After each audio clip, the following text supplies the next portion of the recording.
Well, that's interesting. The music decided to crap out, like, right when it was getting to the climax. Man, I apologize. Anyway, good afternoon, good morning, good evening, wherever you are in the world. Welcome, welcome to part 2 of the Clan War. We are now going to be riding on in with Rider Rohan. That's right. Rider Rohan is a mercenary participating on behalf of SoK.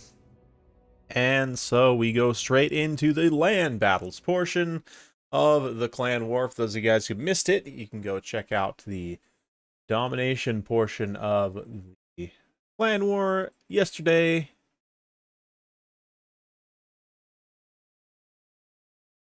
Here we are back once again, ready to rock. Let's get to it. All right, so Dark Elves versus Skaven. Let's look at the builds here. We've got Lokir Fellheart on foot, Sorceress of Death, Sisters of Singing Doom, Witch Elves. We've got some Dread Spears and Bleak Swords, Scourge Runner Chariots, looks like Cold One Knights, a couple of Dark Riders, and yeah, Repeater Bolt Thrower, a Reaper even Bolt Thrower. The Skaven looks like Ikit Claw on his Tricycle. We've got some Gutter Runners, Dual Assassin, Clan Rats, Natty Boobos, Sharpshooters, one Deathglow Bomb. Really interesting choice. Clan Rat Spears, Wolf Rats, and a back line of some Flayers and some Rat Ogres. So, yeah, looking really good so far. Let's see how they can do here.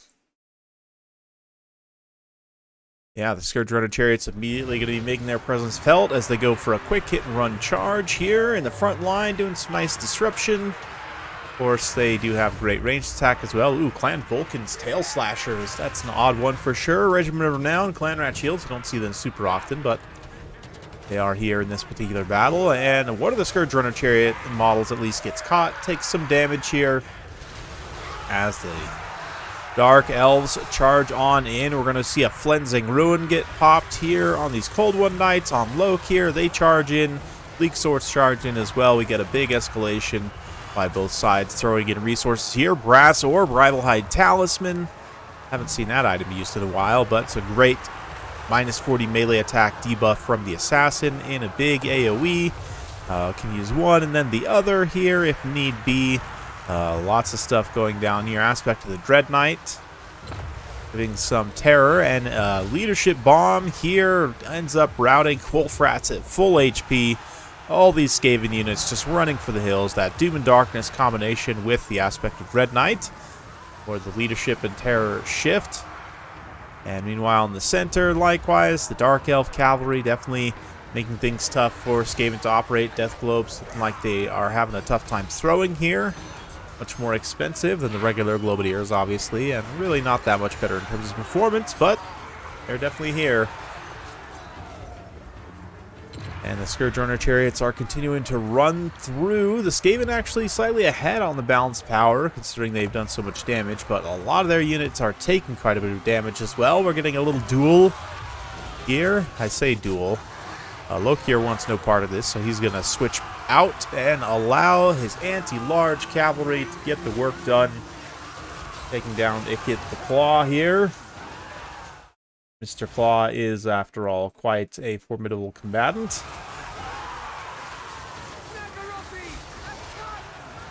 Yeah, balanced power is unkind. Right now, it's really favoring the Skaven, I guess because Lokir has taken so much damage. From a battlefield situation perspective, it definitely looks like the Dark Elves are in a pretty good position here, but Bolt Throwers getting back online.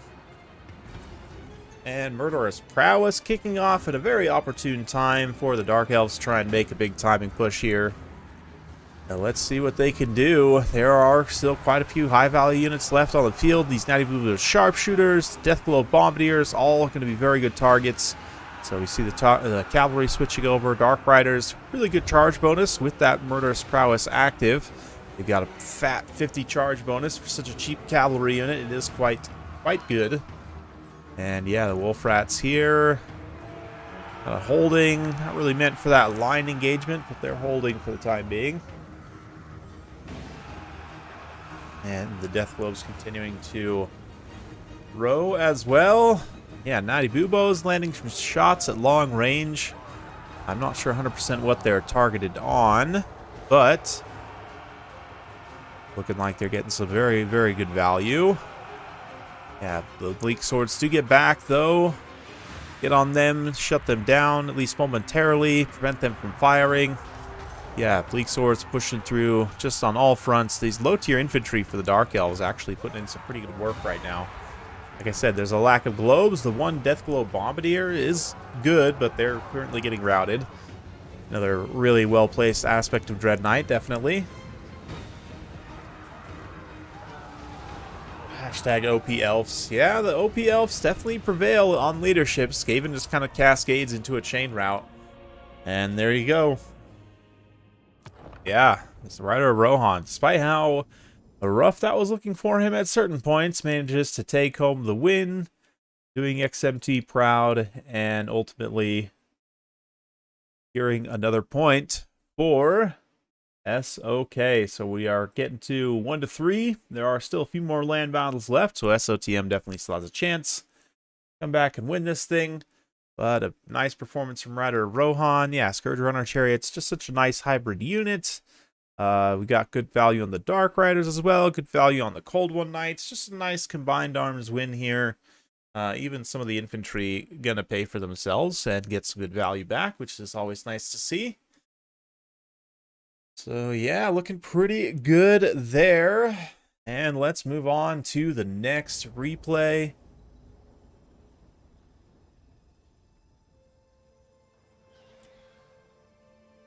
We've got Umais versus Lizardmen.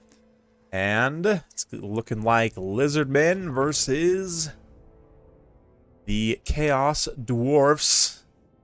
Legion of Asgore. That's right. Going to be having Mazda versus Zlatan. Very interesting. Very, very interesting Lord choices. GG indeed. Let's see what they can do here. I'm seeing triple Sacred Boxigors. Love to see that. Quaddle as well to keep things hidden. Yeah, ooh. A Crouching Crocscore hidden Mazda. He's not on Slock. Instead, he's on his chair. We've also got a Rev Crystal. The Regiment of Renown, Spirit of Tepok. Quaddle hiding everything, of course. We've got the Red Crested Skink Regiment of Renown as well. Cohort of SoTek, Unbreakable, with a front line of Skink Cohort. And there's a bunch of Orc Laborers here. We've got Bull Centaur Renders to carve things up in melee. Looks like Jatan the Black and Chaos Sorcerers of Metal and Hashut with, looks like Searing Doom and Flames of Asgore. So looking for some potential big casts there.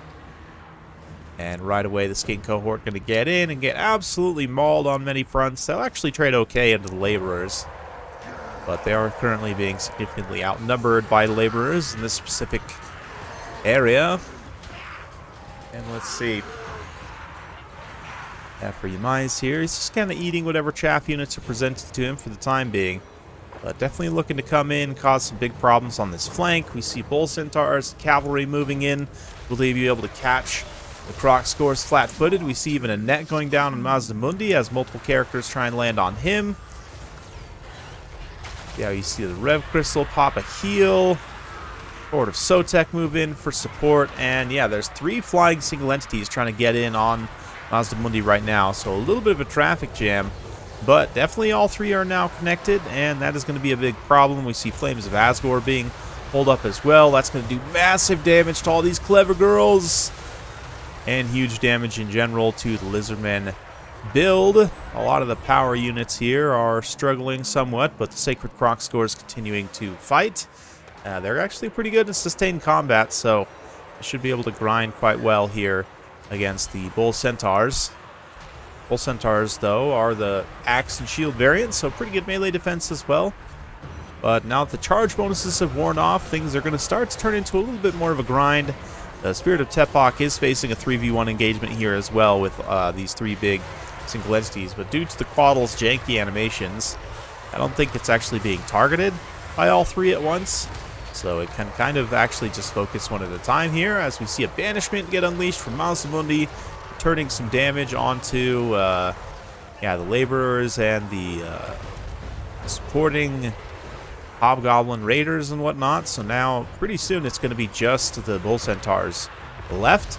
And like this bull centaur unit here, I mean, obviously they're just fighting skinks. It's not the most threatening unit in the world, but it's being bogged down in these low tier infantry units, not being able to contribute in more important fights. It's definitely a problem. So you see they switch off that. They're going to move into the center here, try and finish off Mazdamundi. He is definitely teetering on the edge right now, and if he goes down, that's going to be a huge leadership hit for the Lizardmen. Oh, and he does get finished off by that 3v1 single entity fight. And unfortunately, Cohort of SoTek, you know, although they are unbreakable, they are armor piercing, they're not necessarily anti-large like, you know, Star Chamber Guardians or Temple Guard, which would have been maybe a little bit better protection here, would have been enough to actually kill these units. Hard to say, but right now, the Quaddle's putting in some serious work on Zatan, just getting multiple hits successively. You can see the Sacred Croc scores also switch over, see if they can hold their leadership at least. The one unit does get terrified away, but Cohort of SoTek somehow pulled all the way back here. I'm not really sure what's going on there, but they definitely need to get in combat.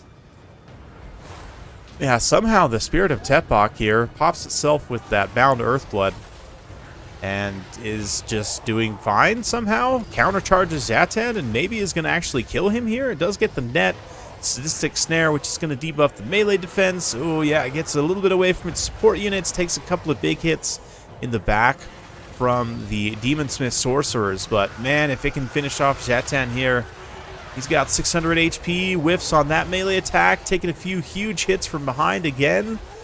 Oh man, so much damage. It's too much shock damage for the leadership with Quaddle, and it gets routed off there. But it also does manage to successfully rout Zatan. Doesn't quite finish him, which I think is actually a pretty big deal here.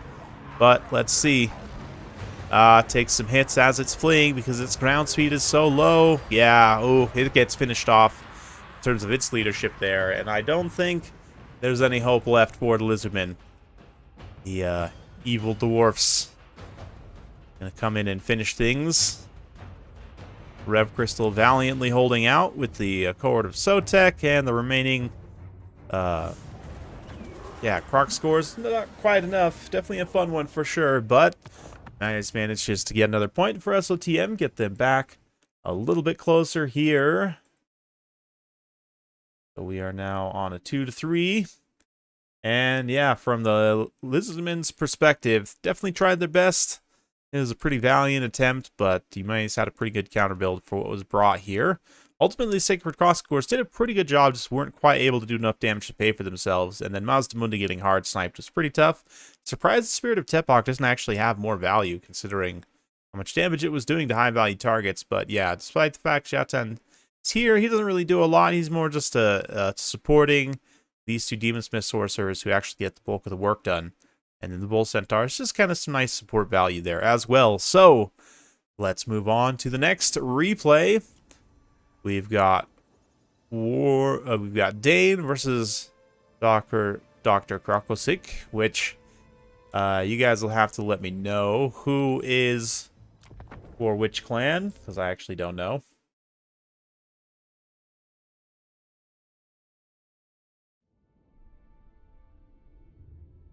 Oh no, I got the score for Ryder Rohan. Right? We've been through 5 games so far, yeah. I'll double check after this. Pretty sure I put on Ryder's score, but anyway, yeah.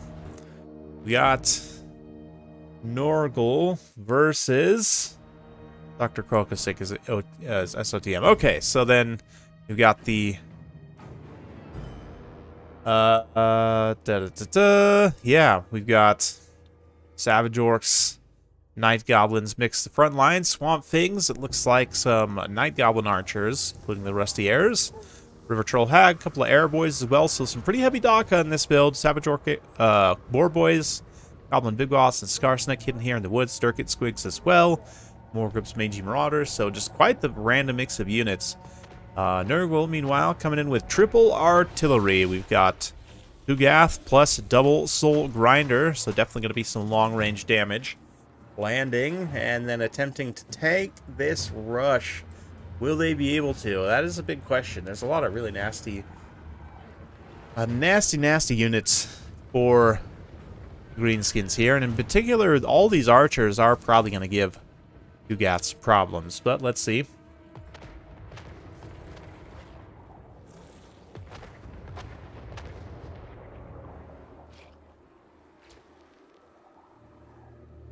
Let's see here.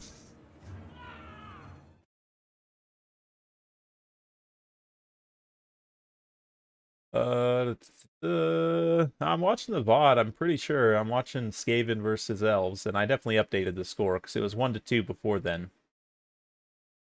And then, yeah, it was 1-3 after.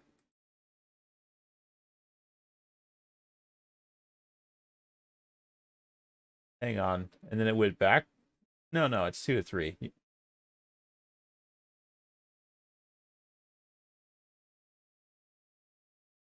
Yeah, it was 1-3, and then for some reason it switched back to 2-3, like at the end of that game. Or 1-2. Anyway, yeah, we're correct. The score is correct, regardless. Okay. Yeah, let's see here. Furies moving into combat. Nurglings, River Troll Hag. We got the Furies here. And yeah, Savage Orcs getting into combat, just trying to cut through the Nurglings. You can see how the Nurgle player here is pushing a little bit forward, kind of fighting forward from their artillery. Definitely makes sense. Nurglings right now holding up quite a few units, but we're going to see some Fanatics get unleashed there. Ooh, will they come into some friendly fire to those Savage Orcs? Yes, they will. Yes, they will, and they'll cause some big old leadership penalties as well. Chaos Warriors actually in the center. Something a little bit more sturdy. We've got some Pestigores as well. We do have a Chosen of Nurgle. From an infantry perspective, that makes sense to have something big and heavy that can hold the center. But right now, fighting back just fine. See, well, I say fighting back just fine. The Nurglings are taking some serious damage. One unit pretty much already crumbled away. And yeah, the Night Goblin Archers got to get up real close because of line of sight issues. You can see Kugath kind of cackling there in the distance. More Fanatics being unleashed as Green Tide tries to cut through the chaff. Looks like they have almost done so. We got Savage Orcs, Pestigores, and now looking ready for a clash here. Swamp Things looking to move in, use their terror to good effect. They are just charging the Nurglings in the front line, but no, they switch at the last second to go after these Pestigores. Pestigores do proc their little slow ability, though, which prevents the Savage Orcs from really getting a good charge in there. Ooh, and the Soul Grinder also is going to come forward and begin to participate in the melee. Maybe try and pull back a little bit, use the rest of its ammunition. Both the Soul Grinders do have a bit of ammunition left, but they have used most of it. Pestigores here in a really nice position to support. Block the charge of the Broken Tusk Mob, who again get hit by a tiny bit of Fanatic damage. But right now, this Chaos Warrior putting in some serious work of just holding up a huge amount of units. And then the Chosen also fighting in combat here. Ooh, taking quite a few arrows point blank. Swamp Things also providing a pretty steady and stable kind of base to work from, especially fighting with Night Goblin infantry stacked on top of them. Chosen do have pretty slow attack animations. Chosen great weapons, so they're not going to cut through these units particularly quickly, even though they will definitely outclass them. And then in the back line, yeah, Nurgle continuing to get swarmed here. Pestigores trying their best to defend. We see a little Spear Leech, and oh, I love this. A sneaky little Gobbo Big Boss getting in here. Normally just good for assassinating casters, but a very weakened Soul Grinder, he should be able to take this thing out. And if not, I mean, he costs like 400 points, so there's really not a lot of loss if he's not able to. I think he should, though. Keep that health bar up as Scarsnake continues to fight some of these units. He manages to rout the Chosen in melee. Oh no, but the Night Goblin Warboss wasn't quite able to finish off the Soul Grinder. before it gets a heal, the other Soul Grinder's going to switch into place, help support 2v1, and there's no way for the poor little goblin to win that. He's going to tear out, rightfully so, and head for the hills. Pestigor's trying to defend, and at this point it's just Kugath mostly in the Pestigors. Are there enough archers here? Let's see, one Rusty Arrower, one Orc Arrow Boy, one Night Goblin Archer. So there are still a decent amount of archer units left. And there's probably some Spirit Leeches too, which could be used on Kugath.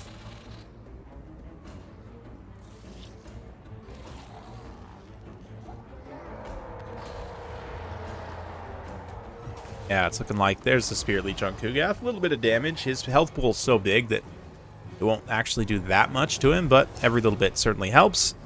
We see the cavalry move in. The Swamp Things also, Spite of the Bad Moon on them, giving them some extra weapon strength. And anti-large, none of them are fighting the Soul Grinder, it looks like. But Fecundity used there to try and heal the Soul Grinders.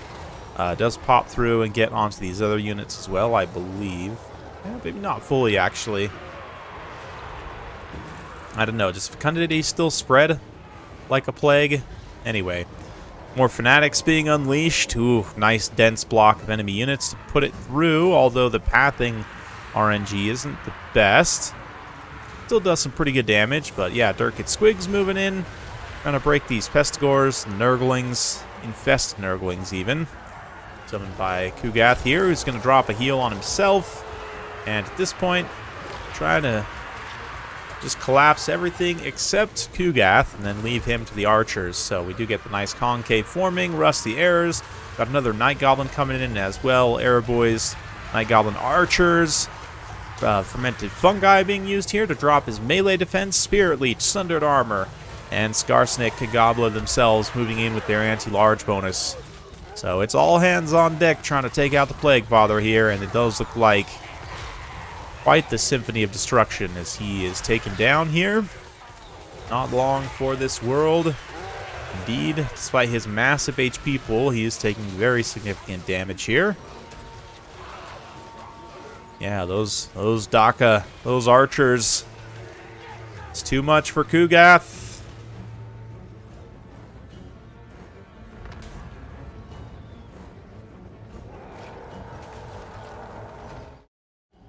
And yeah, he crumbles out.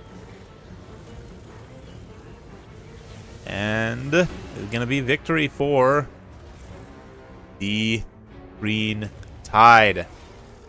That's right. Dr. Kokosik does take the win there. And so SOTM does get one more on the board, which means we are all tied up and heading for a tiebreaker game. Should be a lot of fun. Yeah, Nurgle, definitely an interesting build. I mean, it makes sense on many fronts, but ultimately just wasn't able to sustain the Greenskins assault. Yeah, the Soul Grinders, just a lot of things not getting enough value necessarily to pay for themselves, which, you know, against Green Tide, the values are generally a little bit lower due to their lower leadership. And ultimately, just inability to take out the archers. Maybe, you know, keeping those Furies around a little bit longer, trying to save them for the late game, perhaps. Certainly easier said than done. But having something to take out those archers, just because they're really the ones who got a lot of the mad value here. Broken Tusk Mob also contribute quite nicely, as do the Durkit Squigs. Oh yeah, almost 2,000 damage value on Mangy Marauders. Man, that is impressive to achieve, considering their relatively low DPS, despite the armor piercing. So, let's go to it. We've got the last one, Green versus Gotrek, and Chaos Dwarfs versus Dwarfs. What a fitting way to end it.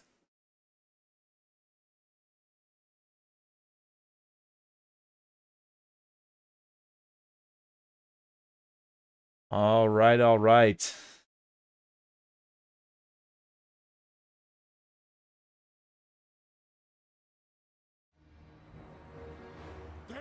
Let's see here. Order Dwarfs start with a strong vanguard position with many miners. Dwarf Warriors. Got Grombrindel here. Organ Guns. Love to see it. It's double Master Engineers supporting them. Goblobber as well. And Giant Slayers. As for the Chaos Dwarfs, some deep Vanguard. Hobgoblin Wolf Raiders. Hobgoblin Sneaky Gits. Yeah, Bull Centaur Renders here. We've got some Laborers.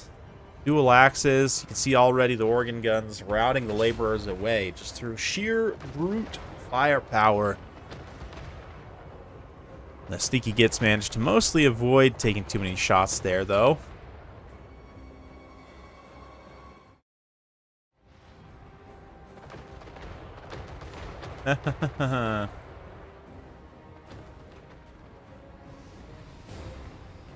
There were 7 games, weren't there?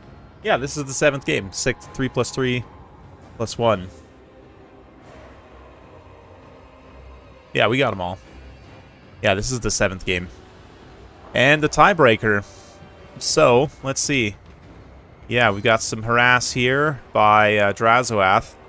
Gonna charge in, get some damage, get back out. Yeah, right now, the organ gun's just being used on goblin laborers for the most part. I mean, I guess, no, they actually do switch. Looks like the rock lobster trying to get things. We see a little flash bomb being used there by the master engineers to protect their artillery. From the other side, though, those look like the goblin wolf raiders. Hobgoblin wolf raiders, maybe? Oh, they land and just immediately die to dragon slayers. I don't know if they even knocked those that crew off necessarily, but Drazoath also charges down in an attempt to knock that crew off. Does destroy, actually, a few organ guns. Likewise, the other wolf raiders gets in. They're going to disrupt the goblobber, and this affords the more expensive Chaos Dwarf units an opportunity to charge in here. We're going to see a little... Oh, I even forget what the Hammer of Hashut, is that the name of that one? Hellhammer, that's it.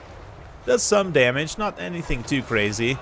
But Bull Centaur is moving in. They're going to do some pretty serious damage here.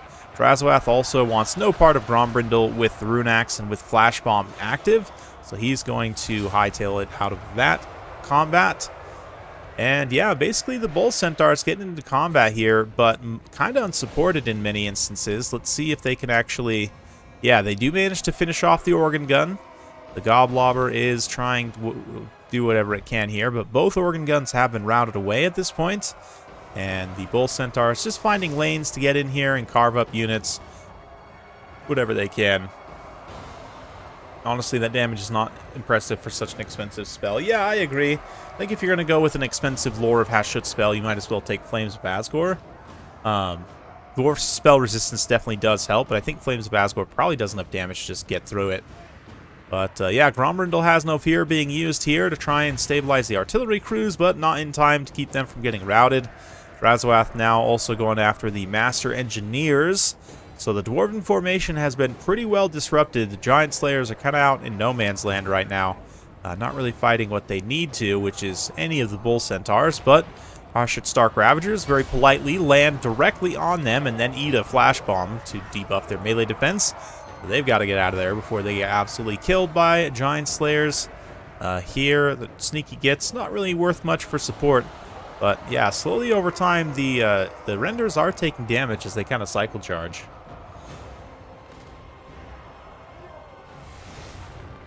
Best thing about this matchup is no vampire counts. I actually totally agree, Cyrodiilian.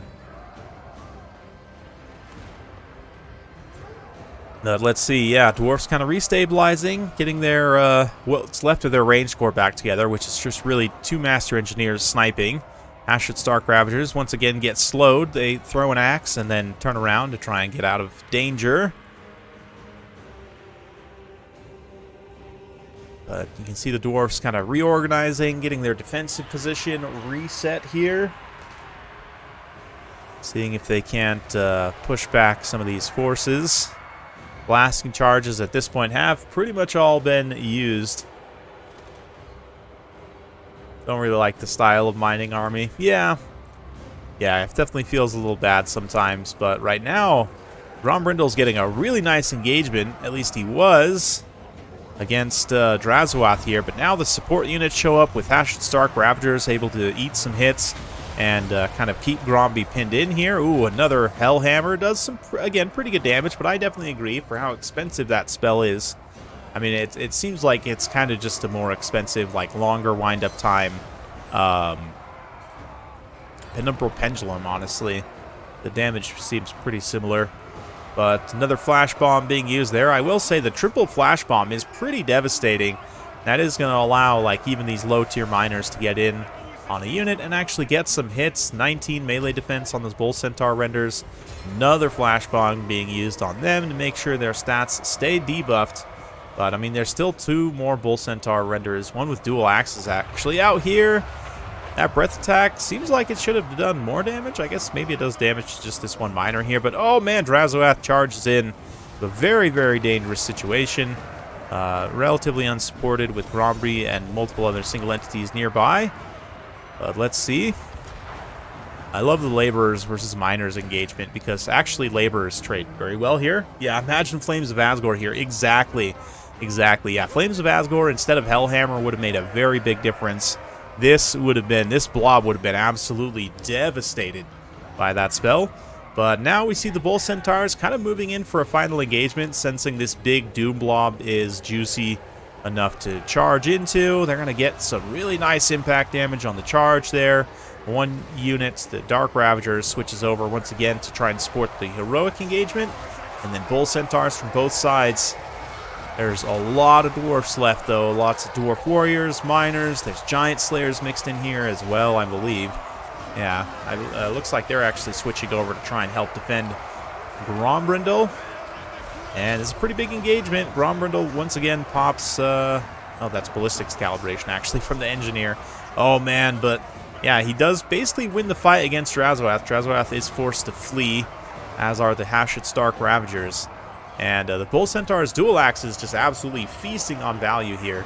But with Drazoath in the air, they don't get the benefit of terror. You can see the miners do come back from terror routing. A little breath attack there is going to land on the giant slayers. Does kill a few more of their unit models. But right now, things are looking pretty interesting.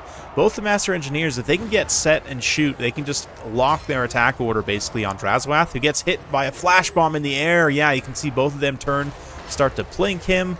And let's see if he takes too much damage from their rifles. Doesn't look like anything super impressive so far. But the Bull Centaurs charge in. Oh, Drazoath lands.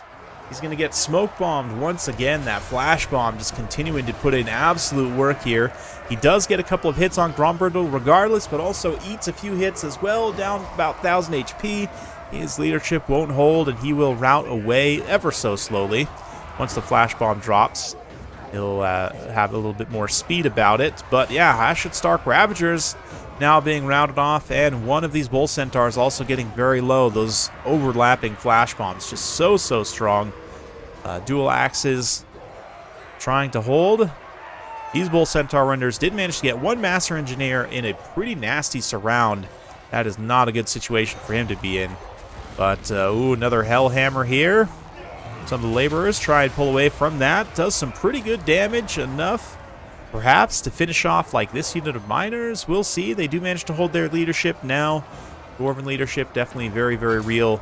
Grombrindle has no fear. Oh no, ballistics calibration. There we go. There we go. A little breath attack there. Lands on some stuff. But the engineers just continuing to keep up pressure. So even with the charge bonus active, gets a big hit on Gromby. Gromby is, of course, unbreakable, though. He'll continue fighting until he's absolutely dead. And, oh, just like that, it is finished. Grombrindle gets a couple big hits to kill Drazoath, and instant army losses. Yeah, it ends up being a victory for Gotrek by the narrowest of margins. Manages to escape by with the skin of his teeth, and the minor mass build. Yeah, mostly the organ guns, actually. No, the organ guns don't put in that much work. I'm surprised it's not more value. I guess there wasn't that many high-value units to actually kill. But yeah, the Giant Slayers, 2,800 damage value, 17,000 damage dealt. Just absolutely insane. They managed to, with all this infantry support and with those flash bombs, just absolutely clean up on value. Yeah, the triple flash bomb is quite impressive, I have to say. Drazoath, 4,000 damage value on him, almost 30,000 damage dealt. Very impressive stuff. He is, of course, the power of this build. Him and the Bull Centaur renders. 4 of them is quite a lot, but I love it. At the same time, weren't quite able to get enough value to fully realize the build, but ultimately it almost ended up working out. You know, it's definitely a fun one for sure. And hopefully you guys enjoyed that. Yeah, it was definitely a fun one. It was great, indeed. Thanks, Butcherbird Gromrindle, for putting this together. Big thanks to Rider of Rohan for roping me into casting.